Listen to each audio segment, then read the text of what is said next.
Hello everyone, কেমন আছো সবাই? আজকের মুভির নাম বিজি অরিজিন অফ ইভিল, যেটা 2016-তে রিলিজ করে। আর এটা ডিরেক্টেড, এডিটেড এবং written by famous Mike Flanagan. যদিও সেটা তোমরা মুভির কাস্টিং দেখেও বুঝতে পারবে। মাইক ফ্ল্যানাগানের famous horror drama series the Haunting of Hill House আমার দেখা হরর সিরিজগুলোর মধ্যে বেস্ট একটা। আর সেটা এই চ্যানেলের প্রথম এক্সপ্লেন ভিডিও ছিল।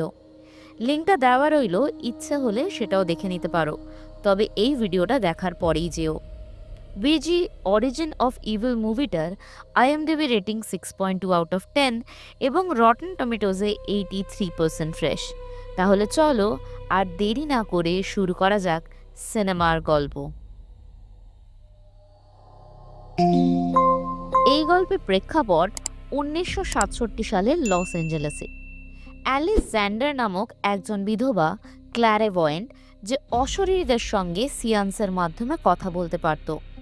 সেদিন মিস্টার ব্রাউনিং এবং তার মেয়ে জেনি ব্রাউনিং তার সদ্য মৃত মা মেরি ব্রাউনিংয়ের স্পিরিটের সঙ্গে কথা বলতে এসেছিল।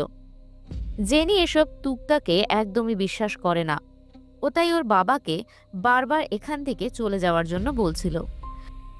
যদিও অ্যালিস ঘরের সব লাইট অফ করে টেবিলে মোমবাতি জ্বালিয়ে সিয়ান্সের প্রস্তুতি করে ফেলেছিল। এর নিয়ম ছিল, এক, কেউ একে অপরের হাত ছেড়ে দেবে না, তাতে সার্কেল ভেঙে যাবে, এবং দ্বিতীয়, স্পিরিটের কাছে সে 3টে প্রশ্নই করতে পারবে, যার উত্তর সে হ্যাঁ হলে মোমবাতিটাকে জ্বলতে দেবে, আর না হলে মোমবাতিটাকে নিভিয়ে দেবে। যাই হোক, সিয়ান্স শুরু হলে অ্যালিস মেরির স্পিরিটকে আহ্বান জানায় এবং বলে ও এখানে এসে থাকলে পেছনের দিকের ক্যান্ডেলটা নিভিয়ে দিতে, এবং সেটাই হয়। এরপর মিস্টার ব্রাউনিং একের পর এক প্রশ্ন করলে মোমবাতি জ্বলতে দিয়ে বা নিভিয়ে দিয়ে মেরির স্পিরিট সেটার উত্তর দেয়। শেষ প্রশ্নের সময় হঠাৎই দরজার পর্দায় একটা ছায়া শরীর দেখা দেয়, যেটা মোমবাতি নিভতেই মিস্টার ব্রাউনিংয়ের দিকে এগিয়ে আসে। অ্যালিস ছুটে ঘরের আলো জ্বালায় এবং মিস্টার ব্রাউনিং ও জেনি সেখান থেকে চলে যায়। এই ঘটনায় মিস্টার ব্রাউনিং এত ভয় পেয়েছিল যে তার প্রায় হার্ট অ্যাটাক হতে বসেছিল। এই দুজন ক্লায়েন্ট চলে যেতেই অ্যালিস ঘরে ঢুকে ওর বড় মেয়ে পলিনা জ্যান্ডারকে আওয়াজ দেয় এবং বলে আর একটু হলেই এই বয়স্ক লোকটা মারা যাচ্ছিল। ওর কাজ ছিল শুধুমাত্র ছায়ার মতন পর্দার পেছনে দাঁড়িয়ে থাকা, ওদেরকে অ্যাট্যাক করা নয়। অ্যালিসের ছোট মেয়ে ডরিসকেও আমরা পেছনের ক্যাবিনেট থেকে বেরোতে দেখি এবং বুঝতে পারি অ্যালিস আর তার 2 মেয়ে মিলে সত্যিই বিভিন্ন ধরনের সেটআপের মাধ্যমে স্পিরিট ওয়ার্ল্ডের সাথে যোগাযোগ করার একটা নাটক করে জীবিকা চালায়। কারণ অ্যালিসের স্বামী রজার মারা যাওয়ার পর থেকেই এদের আর্থিক অবস্থা মোটেও ভালো নেই। দৈনন্দিন খরচা চালাতে তাই অ্যালিসের এই নাটক করার প্রয়োজন হয়। আদতে ওর স্বামী মারা যাওয়ার পর ওর ভগবানের উপরও ভরসা সেরকম নেই, তাই ও আর রাতে প্রেও করে না।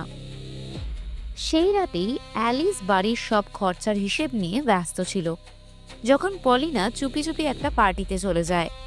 সেখানে ওর 3 জন বন্ধু এলি, বেটি আর মাইকের সাথে একটা উইজি বোর্ড নিয়ে স্পিরিটের সাথে কথা বলার খেলা শুরু করে।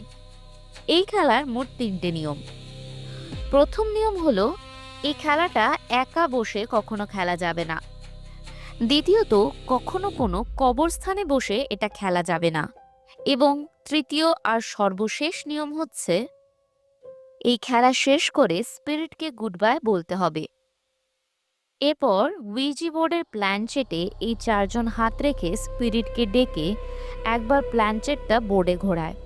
তারপর বিভিন্ন প্রশ্ন করে বোর্ডের প্ল্যানচেটটা ঘুরিয়ে বেটিকে ভালো মতন ভয় দেখায়। খেলার মাঝেই এলির মা ঘরে ঢুকে গেলে তিনি অ্যালিসকেও ফোন করে মেয়ের কীর্তির কথা জানায়, তাই অ্যালিস পলিনাকে নিতে আসে। অ্যালিস পলিনাকে কিছু বলার আগেই পলিনা ওদের ব্যবসায় উইজি বোর্ডের ব্যবহার করার বুদ্ধিটা ওর মাকে দেয়। অ্যালিসও ভেবে দেখে কথাটা মন্দ নয়। তাই পরের দিন সকালবেলা পলিনা আর ডরিস স্কুলে গেলে অ্যালিস একটা উইজি বোর্ড কিনে নেয় এবং ফেরার সময় 2 মেয়েকে স্কুল থেকে নিয়ে ফেরে। বাড়ি ফিরে অ্যালিস এই বোর্ডটাকে কিভাবে কাজে লাগাবে তারই ব্যবস্থা করছিল। ও রিহার্সাল দিচ্ছিল কিভাবে প্রশ্নগুলো করবে। কিন্তু অদ্ভুতভাবেই ডরিস নিজের ঘরে বসে সেই প্রশ্নগুলোর উত্তর দিচ্ছিল। এবং অ্যালিস স্পিরিটের নাম জিজ্ঞেস করলে ডরিসের মুখে মার্কাস নামটা শোনা যায়। পলিনা ব্যাপারটা দেখে অবাক হয় এবং ডরিসকে জিজ্ঞেস করে ও একা একা কথা বলছে কেন। কিন্তু ডরিস এমন একটা ভাব করে যেন পলিনার প্রশ্নটাই ও বুঝতে পারছে না। রাতের দিকে অ্যালিসের আবার একবার উইজি বোর্ডকে জিজ্ঞেস করতে ইচ্ছে করে রজার এখানে আছে কিনা। এবার কোনো কারসাজি অ্যালিস করেনি, তাই প্ল্যানচেটটাও স্থিরই ছিল। অ্যালিস এটা জিজ্ঞেস করে ঘরেও চলে যায়, কিন্তু এতে মোটামুটি 3টে নিয়মই অ্যালিস ভেঙে ফেলে। এক, ও একা ছিল এবং ও একটা প্রশ্ন করেই ওখান থেকে উঠে যায়, তার মানে ও স্পিরিটকে গুড বাই বলেনি। আর তৃতীয়ত, কবরস্থানের ব্যাপারটা, যেটা গল্প আর একটু এগোলেই তোমরা জানতে পারবে। অ্যালিস উঠে চলে গেলে প্ল্যানচেটটা নো লেখাটার উপর নড়ে বসে, যেটা ডরিস দেখতে পায়। ও তাই খেলায় এগিয়ে নিতে ওখানে একা বসে জিজ্ঞেস করে, তুমি কে? উত্তরে উইজি বোর্ডে লিখে দেওয়া হয়, তোমার বন্ধু। এরপর ডরিস কিছু ফিসফিসানির শব্দ শুনে প্ল্যানচেটের কাঁচটা চোখের সামনে নিয়ে পুরো ঘরে ঘোরালে কাউকে দাঁড়িয়ে থাকতে দেখে। এরপর থেকে শুরু হয়ে যায় অলৌকিক ঘটনা। যেমন রাতে পলিনার গায়ের চাদর কেউ বারবার টেনে সরিয়ে দেয়। পরের দিন ডরিস হঠাৎ করেই কার্সিভে লিখে নিজের পুরো হোমওয়ার্ক কমপ্লিট করে স্কুলে নিয়ে যায়, যেটা ফাদার টম দেখে আশ্চর্য হয়ে যায় এবং অ্যালিসকেও জানায়। অ্যালিস ডরিসকে প্রশ্ন করলে ও বলে ওর নতুন বন্ধু ওকে হোমওয়ার্ক করতে হেল্প করেছে এবং সেই বন্ধুর নাম ও জানে না।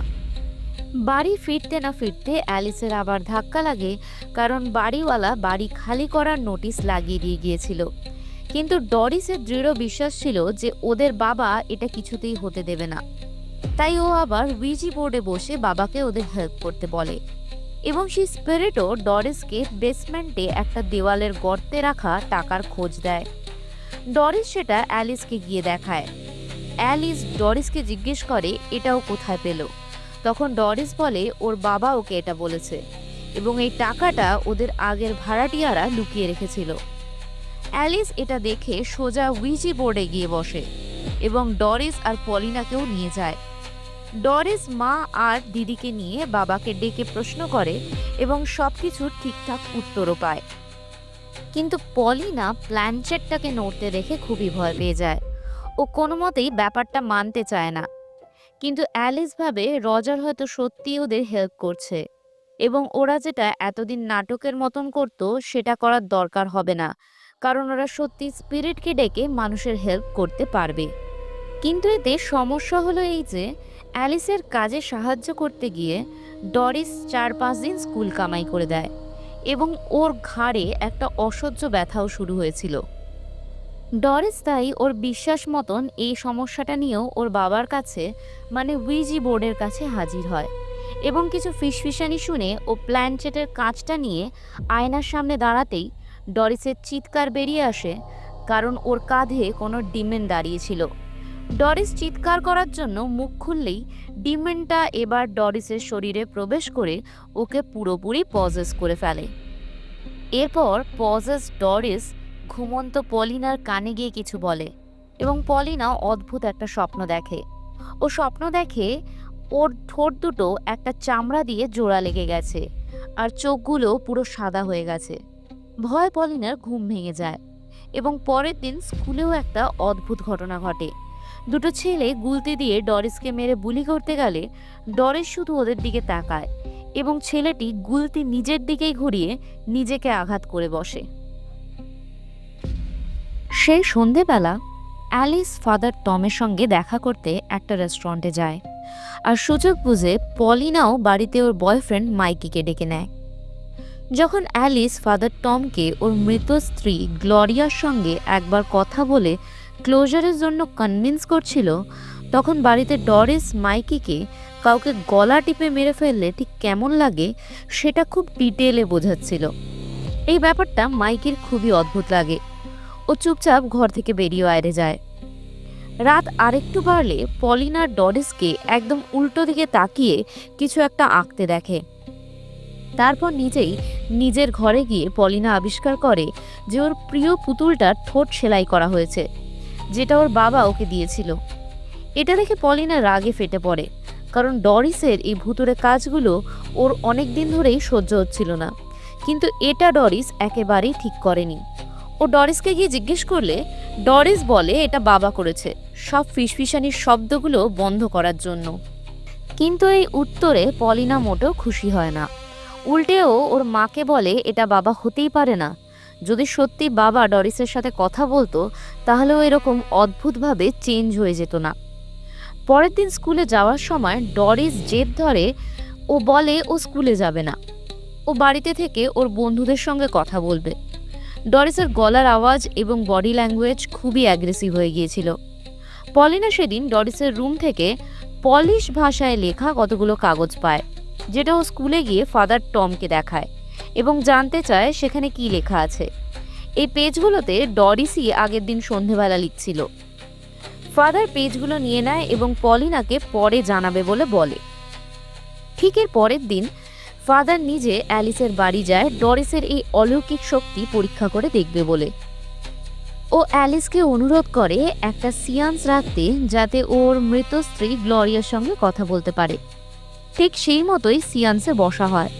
ফাদার টম তার মৃত স্ত্রী গ্লোরিয়াকে মিস করছে জানায় এবং শিওর হওয়ার জন্য গ্লোরিয়ার মিডল নেম জিজ্ঞেস করে। ওয়েজি বোর্ড উত্তর করে লিন। আর তারপরেই ওয়েজি বোর্ড ফাদার টমকে বলে আমি তোমাকে ক্ষমা করে দিয়েছি। ফাদার টম উত্তরে জিজ্ঞেস করে কিসের জন্য ক্ষমা করেছো, কি নিয়ে ঝামেলা ছিল? উত্তর আসে অত না ভাবলেও হবে, আমি শুধু চাই তুমি খুশি থাকো। ফাদার টম এখানেই থেমে যায় এবং পলিনার নামে কিছু নালিশ করবে বলে অ্যালিস আর পলিনাকে নিয়ে ও পলিনার ঘরে যায় এবং ডরিসকে নিচে বসেই টিভি দেখতে বলে। ফাদার পলিনার রুমে ঢুকতেই বলে ওর মৃত স্ত্রীর মিডিল নেম লিন নয় বরং ক্যাথরিন। লিন ওর মায়ের মিডিল নেম।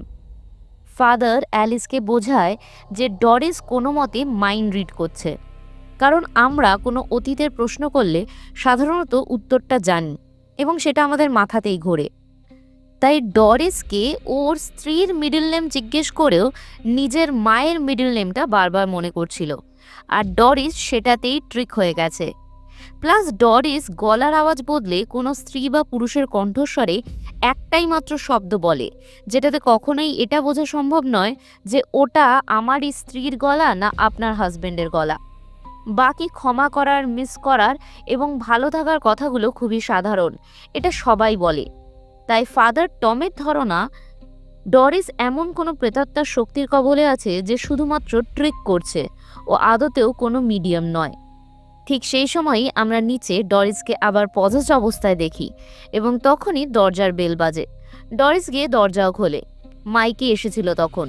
ও জিজ্ঞেস করে পলিনা আছে কিনা।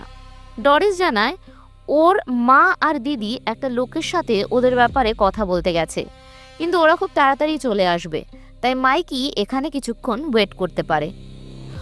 ও না হয় ততক্ষণ মাইকিকে সেই দেওয়ালটা দেখাবে যেটা থেকে ওরা টাকা পেয়েছিল সমস্ত বিল মেটানোর জন্য। ঠিক এই কথা মতোই ডরিস মাইকিকে নিয়ে বেসমেন্টে যায় এবং ওই গর্তটা দেখিয়ে ও মাইকিকে যেন লোভ দেখায়। ও বলে এর থেকে আমরা অনেক গয়নাগাটিও পেয়েছি, হয়তো আরও অনেক গুপ্তধন এর ভেতরে লুকানো আছে, যেটা হাত বাড়ালেই পাওয়া যাবে। মাইকিও ওই গর্তে হাত ঢুকিয়ে একটা চামড়ার ব্যাগ বের করে, যার মধ্যে অনেক মানুষের পরিচয়পত্র, ঘড়ি এবং তাদের ব্যবহৃত কিছু জিনিস ছিল। ওগুলো রেখে আবারও হাত ঢুকালে বের হয়ে আসে একটা কঙ্কালের খুলি। তখনই পেছনে ডরিসকে দেখেই বোঝা যায় ও পজেসড এবং ও মাইকির কানে গিয়ে কিছু একটা বলে, যাতে মাইকিরও চোখ সাদা হয়ে যায়। সমসাময়িক কালেই তখন ফাদার টম সেই পেজগুলোতে কি লেখা আছে সেটা অ্যালিস আর পলিনাকে শোনাচ্ছিল। ওটা আসলে মার্কাস বলে একজন ব্যক্তির ডায়েরি ছিল। মার্কাস পোল্যান্ডের বাসিন্দা ছিল যখন দ্বিতীয় বিশ্বযুদ্ধ চলছিল। তখন জার্মান ক্যাম্পে একজন ডক্টর ছিলেন যাকে ডেভিলস ডক্টর বলা হতো। এই ডক্টর পেশেন্টদের উপর নানা রকম এক্সপেরিমেন্ট চালাতো। বিশ্বযুদ্ধ শেষ হলে মার্কাসকে উদ্ধার করে আমেরিকায় নিয়ে আসা হয়, কিন্তু আমেরিকাতেও মার্কাস এই ডেভিলস ডক্টরকে দেখতে পায় ওর হাসপাতালে, যেখানে ও নিজেই ভর্তি ছিল। হঠাৎ এক রাতে এই ডাক্তার ওকে হাসপাতাল থেকে বাড়িতে নিয়ে আসে। মার্কাস যে বাড়ির বর্ণনা দিয়েছে সেটা ঠিক এই বাড়িটারই। মার্কাস বলেছে এই ডক্টর ওর সমস্ত এক্সপেরিমেন্ট বেসমেন্টের একটা সিক্রেট ঘরে করত। ওর সাথে আরও অনেক লোকজন ছিল যারা ডক্টরের ভয়ঙ্কর এক্সপেরিমেন্টের শিকার হয়েছিল। ওদের জিভ কেটে নেওয়া হয়েছিল এবং ভোকাল কর্ড কেটে নেওয়া হয়েছিল যাতে কেউ কোনো আওয়াজ না করতে পারে।